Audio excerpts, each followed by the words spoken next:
आगे रवाना है कोई पीछे रवाना ला इलाहा इल्लल्लाह ला इलाहा इल्लल्लाह ला इलाहा इल्लल्लाह ला इलाहा इल्लल्लाह ला इलाहा इल्लल्लाह ला इलाहा इल्लल्लाह मुहम्मदुर रसूलुल्लाह।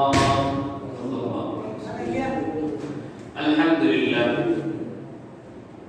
আল্লাহ রাব্বুল আলামিনের লাখ কোটি শুকরিয়া যে আল্লাহ সুবহানাহু ওয়া তাআলা আমাদেরকে মায়া করে মহব্বত করে পবিত্র জুমাতুল মুবারক এই দিনে আল্লাহ সুবহানাহু ওয়া তাআলা আমাদেরকে দুনিয়ার ঝামেলা থেকে ফারিগ করে দুনিয়ার ফিতনা ফাসাদের জামানায় বিভিন্ন ফিতনা থেকে আল্লাহ রাব্বুল আলামিন আমাদেরকে মুক্ত করে পবিত্র ঘর তার মসজিদে এনে আমাদেরকে জুমার নামাজ এর পূর্বে কিছু আলোচনা শোনার তৌফিক দান করেছেন, এজন্য আমরা বলি আলহামদুলিল্লাহ। মুহতারাম হাজিরিন, এই সময়ে কিছু মানুষ আছে হসপিটালের বেডে ঘোরাঘুরি করতেছে, কিছু মানুষ আছে এই সময়ে মৃত্যুর সাথে যুদ্ধ করতেছে, কিছু মানুষ আছে এই সময়ে দুনিয়ার বিভিন্ন জায়গা বিভিন্ন ধরনের নির্যাতিত আছে, বিভিন্ন জায়গা বিভিন্ন ধরনের দুনিয়ার কাজে ব্যস্ত আছে। আল্লাহ সুবহানাহু ওয়া তাআলা আমাদেরকে মায়া করেছেন, আল্লাহ রাব্বুল আলামিন আমাদেরকে মহব্বত করেছেন, সুস্থ অবস্থায় আল্লাহ রাব্বুল আলামিন তার ঘরে এনে তার বিধান আদায় করার তৌফিক দান করেছেন, এজন্য আমরা আবার বলি আলহামদুলিল্লাহ। মুহতারাম হাজিরিন, আজকে যে দিন, এই দিনকে বলা হয় আরবিতে জুমায়ে মুবারক দিন, শুক্রবার দিন। এই শুক্রবার দিন এমন একটা গুরুত্বপূর্ণ দিন, এই দিনের মধ্যে রাসূল করিম সাল্লাল্লাহু আলাইহি ওয়াসাল্লাম বলেন এমন একটা গুরুত্বপূর্ণ সময় আছে, বান্দা এক সপ্তাহের ভিতরে যে পরিমাণ গুনাহ করছে এই দিনের ভিতরে এমন একটা সময় আছে, এই সময় যদি আল্লাহ রাব্বুল আলামিনের কাছে দোয়া করে আল্লাহ রাব্বুল আলামিন তার গুনাহকে মাফ করে দেন। কোন মুফাসসিরিনে কেরাম বলেন এই সময়টা হলো সুন্নাত আর ফরজের মাঝখানে, জুমা নামাজের সুন্নাত আর ফরজের মাঝখানে বা খুতবা আর ফরজের মাঝখানে যে সময়টা আছে, ওই সময়টা যদি বান্দা আল্লাহর কাছে দোয়া করে আল্লাহ রাব্বুল আলামিন তার জিন্দেগীর সমস্ত গুনাহ মাফ করে দেন। কোন মুফাসসির বলতে বলেন আসরের নামাজের পর কেউ যদি 81 বার আল্লাহুম্মা সাল্লি আলা মুহাম্মাদিন নবিয়্যি ওয়া আলা আলিহি ওয়া সাল্লিম তাসলিমা পড়িয়া আল্লাহ রাব্বুল আলামিনের কাছে দোয়া করে আল্লাহ রাব্বুল আলামিন তাকে এমন ভাবে নিষ্পাপ করে দেন, নতুন শিশু দুনিয়ার জন্ম নিলে যেই রূপে নিষ্পাপ হয় ওই পরিমাণ আল্লাহ রাব্বুল আলামিন তাকে একবার নিষ্পাপ করে দেন আর জীবনের অগ্রিম গুনাহ আল্লাহ রাব্বুল আলামিন maaf করে দেন। এরকম একটা গুরুত্বপূর্ণ দিনের নাম হলো শুক্রবার দিন। এইসব বিশেষ বিশেষ কিছু দিন আল্লাহ রাব্বুল আলামিন উম্মতে মুহাম্মদের উপরে স্পেশাল অফার হিসেবে দান করেছেন। তৎকালীন জামানায়, তৎকালীন যুগে নবীয়তের হায়াতে জিন্দেগি ছিল 1200 বছর, কেউ কেউ হায়াতে জিন্দেগি পেয়েছিলেন 950 বছর, হায়াতে জিন্দেগি ছিল 800 বছর, হায়াতে জিন্দেগি ছিল 1500 বছর। মাত্র আমরা 63 বছরের জিন্দেগি জীবন যাপন করলাম। এই 63 বছরের জিন্দেগি জীবন যাপন করিয়া আর তৎকালীন সময়ে নবী হল, পয়গম্বর হল, উম্মত হল 1200-1300 বছর হায়াতে জিন্দেগি ছিল, আমরা মাত্র 63 বছরের জিন্দেগি। প্রশ্ন জাগতে পারে, বলতে পারেন হুজুর তাহলে 63 বছরের আমল আর তাদের 1200 বছরের আমল অনেক বেশি আমাদের থেকে তারা আমল করেছে। না না, আল্লাহ রাব্বুল আলামিন উম্মতে মুহাম্মাদীদের সংক্ষিপ্ত জীবন দান করলেন, সংক্ষিপ্ত জীবনের মধ্যে কিছু স্পেশাল আমল দিয়েছেন, যে স্পেশাল আমল যদি বান্দাই করতে পারে, যে স্পেশাল আমল যদি বান্দা ইবাদতের মধ্যে কাটাতে পারে, আল্লাহ রাব্বুল আলামিন তৎকালীন যুগে 1200 বছর যে আমলনামা করেছে, তৎকালীন যুগে 1500 বছর যে আমলনামা করেছে, 800 বছর যে আমলনামা করেছে, আল্লাহ রাব্বুল আলামিন উম্মতে মুহাম্মাদীকে তাদের আগে জান্নাতুল ফিরদাউস দান করবেন। এরকম কিছু একটা দিন, এর মধ্যে একটা দিনের নাম হলো শুক্রবার দিন, এর মধ্যে একটা দিনের নাম হলো শবে কদরের দিন, এরকম একটা দিনের নাম হলো শবে বরাতের দিন, এরকম একটা হলো শবে মেরাজের দিন, এইসব এরকম একটা দিন হলো ঈদুল আযহা, ঈদুল ফিতর। এমন দিন আল্লাহ রাব্বুল আলামিন দান করেছে, বান্দা যদি চোখের পানি ফেলেগা আল্লাহ রাব্বুল আলামিনের কাছে দোয়া করে আল্লাহ রাব্বুল আলামিন তাদের জিন্দেগীর সমস্ত গুনাহ মাফ করে দেন। এর মধ্যে আপনার রায় আছে শবে কদরের রায়। শবে কদরের রায় যদি কোনো ব্যক্তি আল্লাহ রাব্বুল আলামিনের কাছে দোয়া করতে পারে, কান্নাকাটি করতে পারে, তাওবা করতে পারে, আল্লাহ রাব্বুল আলামিন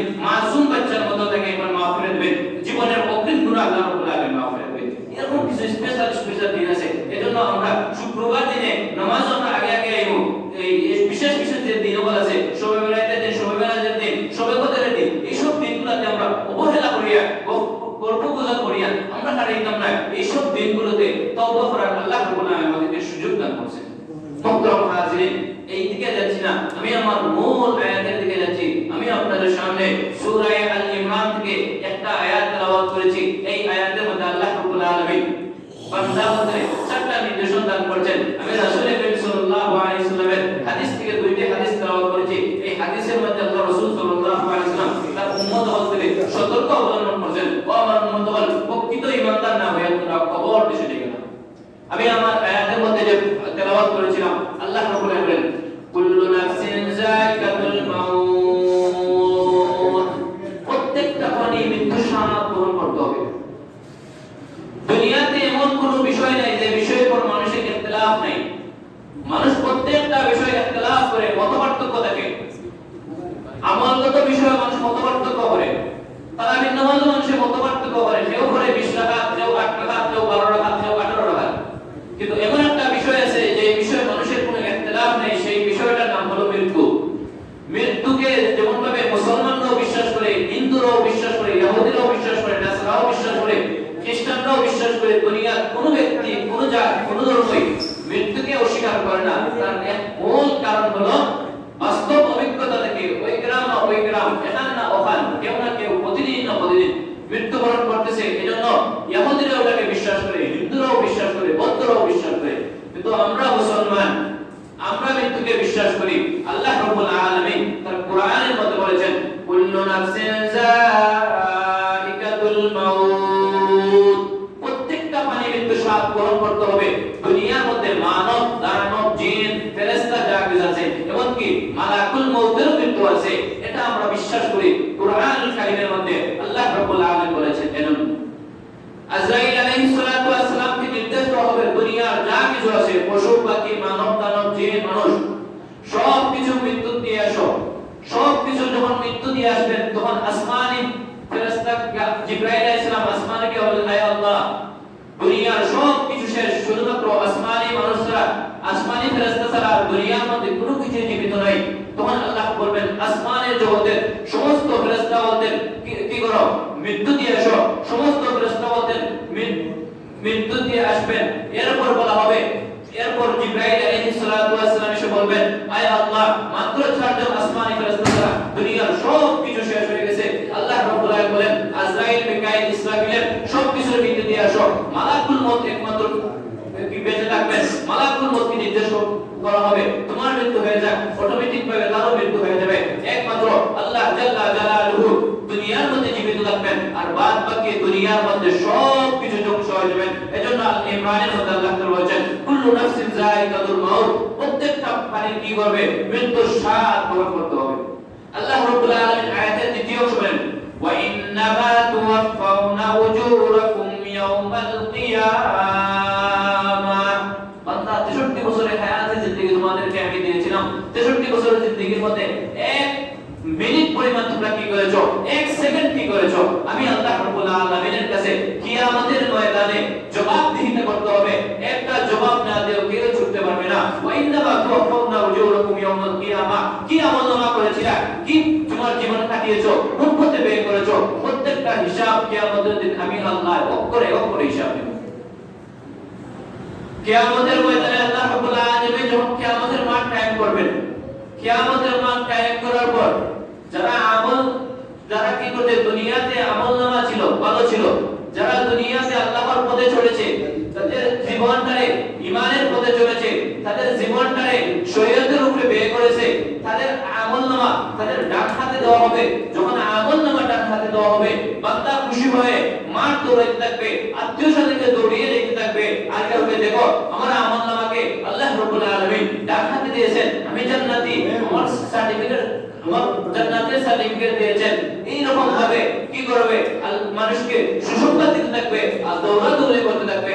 আর যে বদকার হবে, তার আমলনামাকে কি হবে, তার হাত, তার কারকে মুখটাকে পিছনের দিকে ঘুরিয়ে দেওয়া হবে, তার বাম হাতকে পিঠের দিকে ঢুকিয়ে পেটের দিকে বের করানো হবে। এরপর তার আমলনামা তার হাতের মধ্যে দিয়ে দিবেন। এই রূপ পাবে আল্লাহ রাব্বুল আলামিন বান্দার শাস্তি দিবেন। আমার আয়াতের তৃতীয় অংশ বলেন, ফামান যুযিহা আনিন নারি ওয়া উদখিলাল জান্নাতা ফাকাদ ফাজ। আল্লাহ রাব্বুল আলামিন আয়াতের দুনিয়ার মধ্যে ওই ব্যক্তি সফল কাম যে তার কিনা করবে, তার জাহান্নামের আযাব থেকে নিজেকে হেফাজত করতে পারলো আর জান্নাতের মধ্যে গিয়ে তার অবস্থান রাখতে পারলো, এই ব্যক্তি হলো দুনিয়াতে সফল কাম। আমরা মনে করি দুনিয়াতে যদি আমাদের ভাই ভাতিজা ছেলে সন্তান আমরা যদি এরূপ করতে পারি অথবা টাউনে যদি গিয়ে আমাদের বাসা বাড়ি করতে পারি, এটা মনে হয় আমাদের সফলতা। না, এটা আমাদের সফলতা নয়। আল্লাহ বলেন ফামান যুহজিহা আনিন নার ওয়া উদখিলাল জান্নাতা ফাকাদ ফাজ। বান্দা তোমার সফলতা হলো জাহান্নাম থেকে নিজেকে আত্মরক্ষা করো আর জান্নাতের মধ্যে প্রবেশ করো। কেন? আল্লাহ রাব্বুল আলামিন সূরা নামার মধ্যে বলেন ইন্না জাহান্নামা কানাত মিরসাদা লিত-তাগিনা মাআবা লাবিসিনা ফিহা আহকাবা লা ইয়াযুকুনা ফিহা বারদান ওয়ালা শারাবা ইল্লা হামীমান ওয়া গাসসাকা জাযাআন ওয়িফাকা। সূরা নামার মধ্যে আল্লাহ বলেন ইন্না জাহান্নামা কানাত মিরসাদা, নিশ্চয় জাহান্নাম উৎপত্তি আছে, নিশ্চয় জাহান্নাম তোমাদেরকে পাকড়াও করার জন্য প্রস্তুত। জাহান্নামকে আল্লাহ রাব্বুল আলামিন পাকড়াও করার জন্য, নাফরমানদের পাকড়াও করার জন্য কি করেন? প্রস্তুত করে রেখেছেন। লিত-তাগিনা মাআবা, আর এই জায়গা হলো একমাত্র বদকারদের জায়গা। লাবিসিনা ফিহা আহকাবা লা ইয়াযুকুনা ফিহা বারদান ওয়ালা শারাবা, এই জায়গাটা হলো কোনো শরাব থাকবে না, এই জায়গাটার মধ্যে কোনো খাবার জাতীয় কোনো বস্তু থাকবে না। এটা তবে ইল্লা হামীমান ওয়া গাসসাকা, হামিম জাতীয় একটা পানি থাকবে। এই পানিটাকে বলা হয় তিনাতুল খাবাল। তিনাতুল খাবাল হলো জাহান্নামী ব্যক্তিকে যখন জাহান্নামের মধ্যে নিক্ষেপ করা হবে, তার সার মাঝে থাকবে, লাকড়ির মধ্যে আগুন ধরিয়ে দেওয়া হবে না, পাথরের মধ্যে আগুন ধরিয়ে দেওয়া হবে, মানুষ থাকবে আর পাথর থাকবে। যখন আগুন ধরিয়ে দেওয়া হবে তখন তার শরীর থেকে যে রক্ত আর পুঁজ পড়তে থাকবে, এই রক্ত আর পুঁজ এক জায়গার মধ্যে একত্রিত হয়, এই জায়গাটার নাম হলো তিনাতুল খাবাল। তিনাতুল খাবালের পানি আছে আর এদের উপরে কোনো পানি নেই। জাযাআন ওয়িফাকা, আল্লাহ রাব্বুল আলামিন বান্দা তোমার উপরে চাপিয়ে দিবেন না, বরং এটা তোমার দুনিয়ার যে কামাই করেছিলে তোমার কামাই ফসল হিসেবে তোমাকে দান করবেন। আমি আমার আয়াতের মধ্যে হালকা জাহান্নামের পরিচয় দিলাম। আল্লাহ রাসূল সাল্লাল্লাহু আলাইহি ওয়াসাল্লাম আন আব্দুল্লাহ ইবনে আব্বাস রাদিয়াল্লাহু তাআলা আনহু قال قال رسول الله صلى الله عليه وسلم اتقوا الله حق تقاته ولا تموتن إلا وأنتم مسلمون। আব্দুল্লাহ ইবনে আব্বাস রাদিয়াল্লাহু বলেন তো আল্লাহ রাসূল সাল্লাল্লাহু আলাইহি ওয়াসাল্লাম একবার সাহাবায়ে কেরামদেরকে এরকম সামনে বলছেন, ও আমার সাহাবায়ে কেরাম, তোমরা আল্লাহ রাব্বুল আলামিনকে পরিপূর্ণভাবে ভয় করো এবং পরিপূর্ণ মুমিন না হয়ে মুমিন তো করিও না। ফাকালা লাউ আন্না কাতরাতাম মিনাজ যাকুম কুতিরাত ফিল বিহারিদ দুনিয়া আফসালাত আলা আহলিদ দুনিয়া মাআশাহুম ফাকাইফা বিমান ইয়াকুনু তুআম। আল্লাহ রাসূল সাল্লাল্লাহু আলাইহি ওয়াসাল্লাম বলেন জাহান্নামে এমন একটা গাছ আছে, এমন একটা ফল আছে, তার নাম হলো যাকুম। যাকুম গাছ এমন একটা গাছ, এমন একটা ফল, তার একটা ফোঁটা যদি দুনিয়ার পানির মধ্যে পড়ে, দুনিয়ার পানির সমস্ত পানি তো নষ্ট হয়ে যাইবে, পাতালের নিচের পানিগুলো নষ্ট হয়ে যাইবে। তার একটা কাঁটা যদি দুনিয়ার মধ্যে পড়ে, এই কাঁটার বিষাক্ত বিষের কারণে সবুজ শ্যামল গাছগুলো আছে না, এমন ভাবে ধ্বংস হয়ে যাইবে, কিয়ামত পর্যন্ত একটা গাছের একটা পাতা পর্যন্ত উঠবে না। এইরকম একটা বিষাক্ত গাছ, বিষাক্ত একটা ফল আছে জাহান্নামের মধ্যে। ও আমার উম্মত হল, প্রকৃত মুমিন না হইয়া, প্রকৃত মুসলমান না হইয়া তোমরা মৃত্যুবরণ করিও না। জাহান্নামী ব্যক্তিকে যখন জাহান্নামে দেওয়া হবে, জাহান্নামী ব্যক্তিকে জাহান্নামে দেওয়ার পর যখন আগুন তার মধ্যে ধরিয়ে দেওয়া হবে, যখন আগুন তার মধ্যে ধরিয়ে দেওয়া হবে, ধরিয়ে দেওয়ার সাথে সাথে তার কলিজাগুলা, তার শরীরটা এমন ভাবে ফুলিয়ে যাইবে, তার একটা ঠোঁট এমন ভাবে ফুলিয়ে যাইবে, একটা ঠোঁট জ্বলিয়া তার নাভির নিচে চলে আসবে, আরেকটা ঠোঁট ফুটা হয়ে তার মাথার তাতার উপরে চলে যাবে। আল্লাহ রাসূল সাল্লাল্লাহু আলাইহি ওয়াসাল্লাম বলেন তার দাঁতগুলো খেজুর গাছের মতো লম্বা হয়ে যাবে, তার শরীর সুঠাম দেহী অধিকারী হয়ে যাবে, প্রায় 40 হাত মোটা হয়ে যাবে, তার এই চামড়া হয়ে যাবে, তার এক হাত থেকে আরেক হাতে যেতে প্রায় দ্রুতগামী ঘোড়ার দ্বারা 3 দিন সমপরিমাণ রাস্তা হয়ে যাবে, তার উরু হবে বায়দা শহরের মতো। আল্লাহ রাসূল সাল্লাল্লাহু আলাইহি ওয়াসাল্লাম বলেন এরকম বিষয়, এরকম বিশ্রী বানাইয়া, কুচ্ছি বানাইয়া জাহান্নামী ব্যক্তিকে জাহান্নামের মধ্যে ফুরানো হবে। কেন? যাতে একটা বেতের বাড়িও মাটিতে না পড়ে। এরকম ভাবে নাফরমানি হতে জাহান্নামে হতে আল্লাহ রাব্বুল আলামিন জাহান্নামে দিবেন। যখন জাহান্নামে দিবেন, জাহান্নামী ব্যক্তি জাহান্নামের মধ্যে থাকা অবস্থায় তার খুব ক্ষিধার্ত লাগবে, ক্ষিধার যন্ত্রণায় সে আল্লাহকে ডাকতে শুরু করবে, আল্লাহ আল্লাহ বলে ডাকতে শুরু করবে। 1000 বছর পর আল্লাহ রাব্বুল আলামিন জবাব দিবেন, নাফরমান কিসের জন্য আমাকে ডাকতেছো? তখন বলবে, আয় আল্লাহ জাহান্নাম হতে দিছিলে, আয় আল্লাহ আমাকে খানার ব্যবস্থা করো, আয় আল্লাহ আমি খুব ক্ষুধার্ত।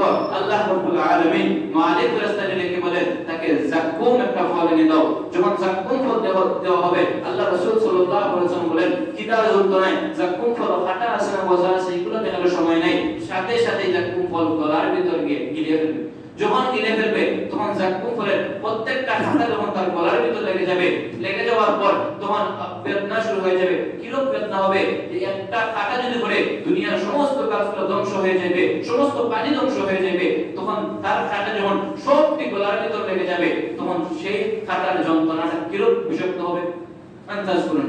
যখন বিষাক্ত শুরু হবে তখন দুনিয়ার কথা মনে হবে। দুনিয়ার অনেক সময় যদি কাঁটা লাগে আমরা পানি খাই কাঁটা ছুটানোর জন্য, তখন আল্লাহ রাব্বুল আলামিনের কাছে আরো এক কাছার বছর ব্যক্তি শুরু করবে, আয় আল্লাহ আমাদেরকে পানির ব্যবস্থা করো, পানির ব্যবস্থা করো। তখন আল্লাহ রাব্বুল আলামিন তাকে পানির ব্যবস্থা করার জন্য মালিক ফেরেশতাকে বলবেন, ও মালিক ফেরেশতা তিনাতুল খাবার থেকে রক্ত আর বুঝে তাকে দাও।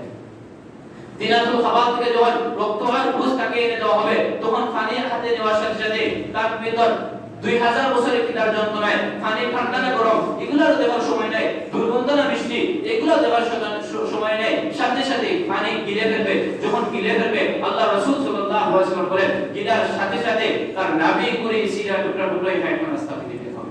এই রকম ভাবে জাহান্নামী ব্যক্তিকে জাহান্নামের মধ্যে শাস্তি দেওয়া হবে। এজন্য আল্লাহ ফামান যুহজিহা আনিন নার ওয়া উদখিলাল জান্নাতা ফাকাদ ফাজ। বান্দারে সফল কাম হলো ওই ব্যক্তি যে তার জীবনটা কিনা হলো জান্নাতের রাস্তায় পরিচালনা হলো, তার জীবনটা কি হলো নেকের অবস্থায় শরীয়তের অবস্থায় কি হলো জীবন যাপন করলো, আর আল্লাহ রাব্বুল আলামিনের কাছে জাহান্নামের মুক্তি হয়ে গেল আর জান্নাতের মধ্যে কিনা হলো নিজেরে প্রবেশ করাইতে বললো, ওই ব্যক্তি হলো সফল কাম। আর দুনিয়াতে তোমরা যে মনে করো চাকচিক্য দিকে তোমরা মনে করো দুনিয়ার মধ্যে এটা আমাদের সফলতা, আমাদের ভাই একজন চলে গেছে, বাবা চলে গেছে, ভাই ছেলে চলে গেছে, এরকম কাটি এটা মনে আমাদের সফলতা, আমাদের বিল্ডিং আছে, টাউনে আমাদের ভালো বিল্ডিং আছে, এটা আমাদের দুনিয়ার সফলতা নয়। এটা মাত্র সাময়িক কিছুদিনের জন্য, 20 বছর 30 বছর 50 বছর, এরপর তো সবগুলো ধ্বংস হয়ে যাবে। এটাকে আমরা সফলতা মনে করে দুনিয়ার জীবনটাকে আমরা এই পথে বের করে আমাদের জীবনটাকে বরবাদ করে ফেলি। অথচ কিছুদিন পর আমাদেরকে কবরে যেতে হবে, এই হিসাব আমাদের নেই। আমরা মনে করি আমাদের কোনো মৃত্যুই হবে না, এরকম ভাব থাকে, বাপের সাথে বোঝা যায় আমাদের কোনো মৃত্যু হবে না। অথচ নিজের হাতে নিজের বাবাকে কবরে রেখে আসছে, অথচ নিজের হাতে নিজের মাকে কবরে আসছে, নিজের হাতে কেউ কেউ তো নিজের সন্তানকে পর্যন্ত কবরে রেখে এসেছে, কেউ কেউ নিজের ভাইকে, কত আত্মীয় স্বজনকে নিজে জানাজার নামাজ পড়েছে, কত আত্মীয় স্বজনকে নিজে জানাজার নামাজ পড়ছে, কত আত্মীয় স্বজনকে নিজে দাফন দিয়ে আসছে।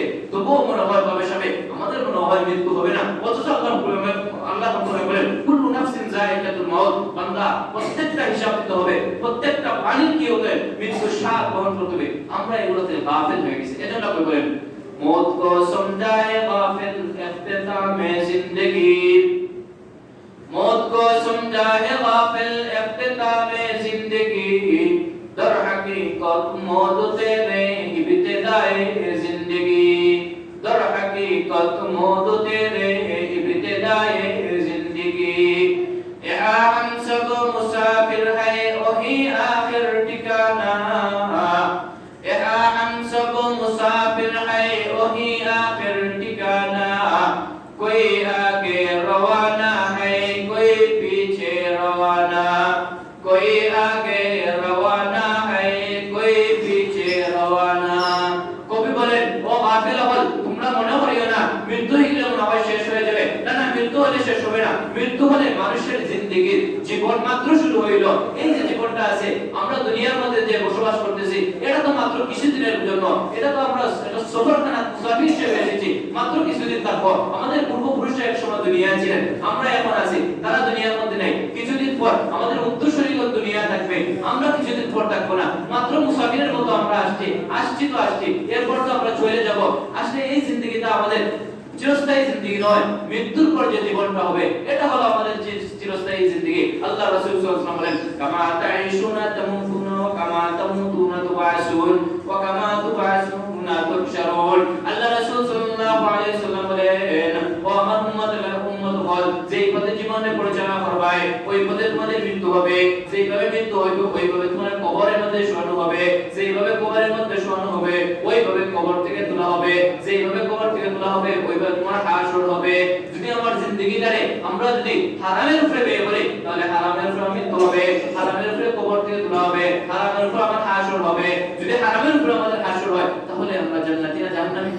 জাহান্নামী। আর যদি আমাদের জীবনটারে হালালের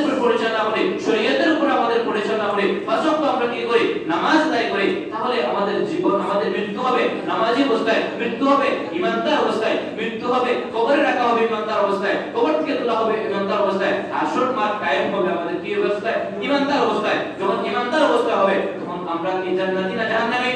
জান্নাতি। মুহতারাম হাজিরিন, এজন্য আমাদেরকে প্রতিদিন না প্রতিদিন আল্লাহ রাসূল সাল্লাল্লাহু আলাইহি ওয়াসাল্লাম বলেন তাকসিরু যিকরা আযমিল লাযাতিল মাউত, বান্দা প্রতিদিন মৃত্যুর সাথে বেশি বেশি করে অধিক পরিমাণে কি করো? মৃত্যুকে স্মরণ করো।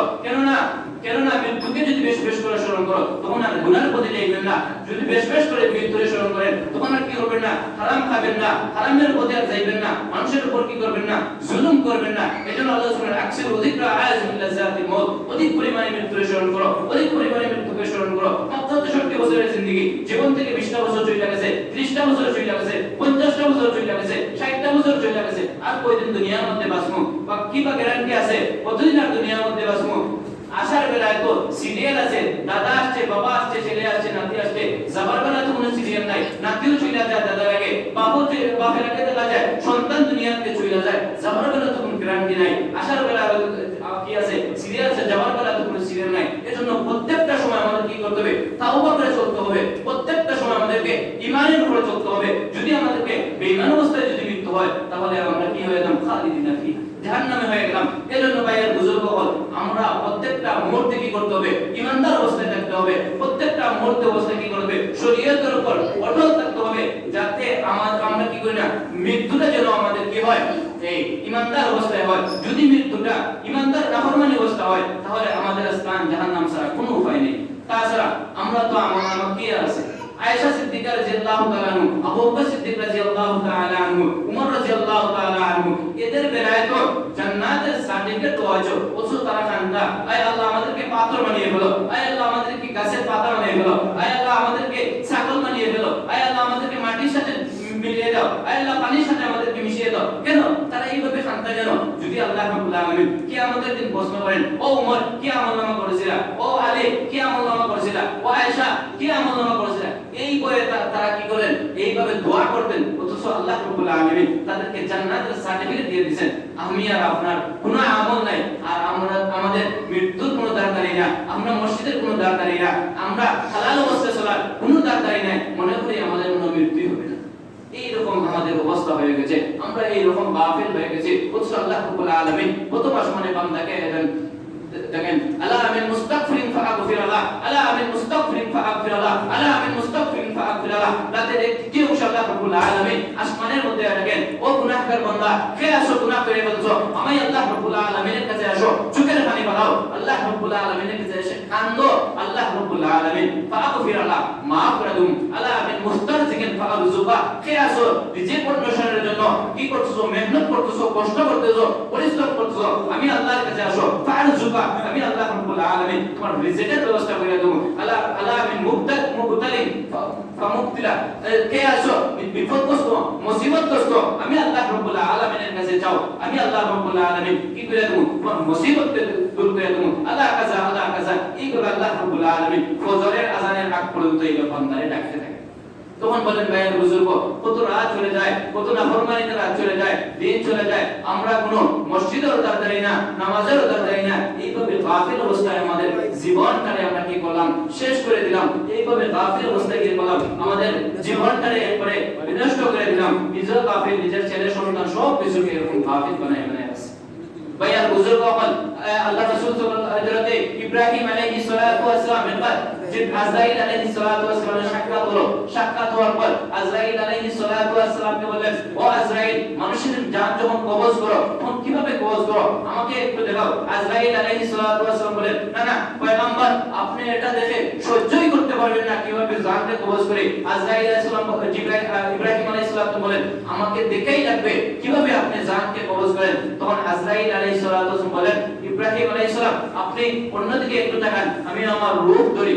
যখন রূপ ধরলেন দেখা যায় আজরাইল আলাইহিস সালাম এমন ভাবে রূপ ধরলেন, তার দাঁতগুলো লম্বা হয়ে গেল, তার চোখগুলো আগুনের শিরকার মতো হয়ে গেছে, মুখে কথা বলার সময় যে বাতাস বের হয় এটার মাধ্যমে আগুনের লুক্কা বের হইতে থাকে, নাক থেকে আগুনের লুক্কা বের হইতে থাকে, আর শরীরের রোমগুলো লম্বা লম্বা হয়ে গেছে, আর তার শরীর থেকে দুর্গন্ধ বের হইতেছে। এইরকম একটা ভয়ঙ্কর রূপ যখন ধরে ইব্রাহিম আলাইহিস সালাম সামনে আসলেন, তখন ইব্রাহিম আলাইহিস সালাম দেখার সাথে সাথে বেহুশ হয়ে পড়লেন। কয়েক ঘন্টা পরিমাণ বেহুশ থাকলেন। বেহুশ থাকার পর যখন হুশ আসলো, হুশ আসার পর পয়গম্বর ইব্রাহিম আলাইহিস সালাতু ওয়াস সালাম বলেন, ও ইসরাঈল, মানুষের জান কবজ করার জন্য এইরকম রূপ তো যথেষ্ট ছিল। জাহান্নামে আল্লাহ রাব্বুল আলামিন বান্দারে শাস্তি দেওয়ার জন্য এই আযাবটাই তো যথেষ্ট ছিল, আর দ্বিতীয় কোনো আযাব লাগে না। আল্লাহ বলেন, আমি নাফরমান হতে এইভাবে ভয়ঙ্কর রূপ ধারণ করে কি করে জান কবজ করে। ভাইয়ার বুজুর্গ হল, এই ভাইয়ার বুজুর্গ হল, আমাদের জীবনটাকে কি করতে হবে? নেকের অবস্থায় চলতে হবে, নেকের অবস্থায় আমাদের জীবনটাকে কাটাইতে হবে। কারণ জাহান্নামের মধ্যে যদি অবস্থানটা জাহান্নামের মধ্যে হয়ে যায়, কি আর হবে? জাহান্নামের মধ্যে যে সাপগুলো রয়েছে, একটা সাপে যখন কামড় দিবে, বান্দা যন্ত্রণায় বেতায় সাপের বেতায় 70 গজ পরিমাণ নিচে চুইলা যাইবে। এইগুলো সাপ থাকবে। আগুনগুলো দুনিয়ার আগুনের মতো নয়। দুনিয়ার আগুনকে জাহান্নামের দোয়া থেকে 70 বার পানিতে ডুবাইয়া সুবাইয়া আজরাইল আলাইহিস সালাতু ওয়াস সালাম দুনিয়ার মধ্যে একটা দোয়া দিয়ে গেছেন। সেই আগুন, দুনিয়ার আগুনটা লাল বর্ণের হয়, অথচ জাহান্নামের আগুনটা হবে কালো বর্ণ। দুনিয়ার আগুনটা বাতাসের সাথে উপরের দিকে উড়ে, জাহান্নামের আগুনটা এরকম ঢেউ খেলতে থাকবে। এইরকম ভাবে যদি আযাব হয়, এরকম ভাবে আমার অবস্থান যদি সেই জায়গা হয়ে যায়, চিন্তা করার বিষয় আছে। আমরা কোন পথে চলতেছি, কোন পথে আমাদের বাইরে বুজুর্গ আল্লাহ রাব্বুল আলামিন আমাদেরকে পরিপূর্ণ মৃত্যুর প্রস্তুতি নিয়ে আমাদেরকে কবরে যাওয়ার তৌফিক দান করেন। ওয়া আখিরু দাওয়ানা